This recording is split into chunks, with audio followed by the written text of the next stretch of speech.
Hi மக்களே, நம்ம அப்பா பிரியாணியோடைய 8வது நாள், ஒரு வாரம் கம்ப்ளீட் ஆகி அடுத்த வாரம் நம்ம ஸ்டார்ட் பண்ணியிருக்கோம். இதே புதன்கிழமை தான் போன வாரம் நம்ம ஸ்டார்ட் பண்ணோம். இன்றைக்கி நம்ம 1.5 kg சிக்கன் பிரியாணி போட்டிருந்தோம். கிட்டத்தட்ட 8வது கஸ்டமர் ஸ்டார்ட் பண்ணோம். இன்னும் ஒரு குஸ்கா மட்டும் தான் வரும். கறி நம்ம காலி ஆகிடுச்சு. ஒரே ஒரு குஸ்கா மட்டும் தான் ரெட்டாவில் இருக்குது. நம்ம செஞ்சிலேருந்து 2 பேர் நம்மளுக்கு வந்து கஸ்டமர் கிராஸ் பண்ணும்போது பார்த்துட்டு சாப்பிட்டுட்டு போகலாம். அவங்ககிட்ட எப்படி இருக்குது? ஆனால் எப்படி இருக்குது எங்கேருந்து எதுனா போயிருக்கீங்களா? திண்டிவனம் போட்டு செஞ்சு போயிருக்கலாம். சொந்த ஊர் செஞ்சியானா? நகரம். பிரியாணி எப்படின்னா இருக்கு? நல்லா இருக்கு. நீங்கள் உங்களுக்கு எப்படின்னா இருக்குது பிரியாணி? நல்லா இருக்கா? சரிண்ணா, நன்றி. தேங்க்யூ மக்களே, சப்போர்ட்டர்ஸ்.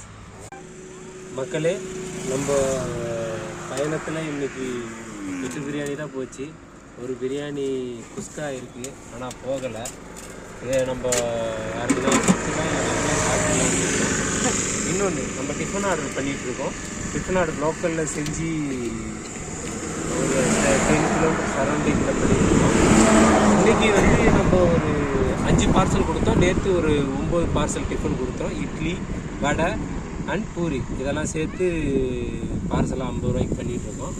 உங்களுக்கு சுற்றுப்பட்ட ஊரணி தாங்கல், அதை சுற்றி இருக்க ஊர் பெரும்போகை, இந்த பக்கம் செஞ்சி, இந்த பக்கம் நாட்டார்மங்கலம், இந்த ஊரில் யாருன்னா வேலை செய்கிறீங்க, உங்களுக்கு எதனா டிஃபன் தேவைப்படுதுன்னா கண்டிப்பாக சொல்லுங்கள். பண்ணலாம். மேலே இருக்க நீங்கள் ஸ்க்ரீனில் இருக்க நம்பருக்கு கால் பண்ணுங்கள். ஸ்பீக். Thank you, supporters.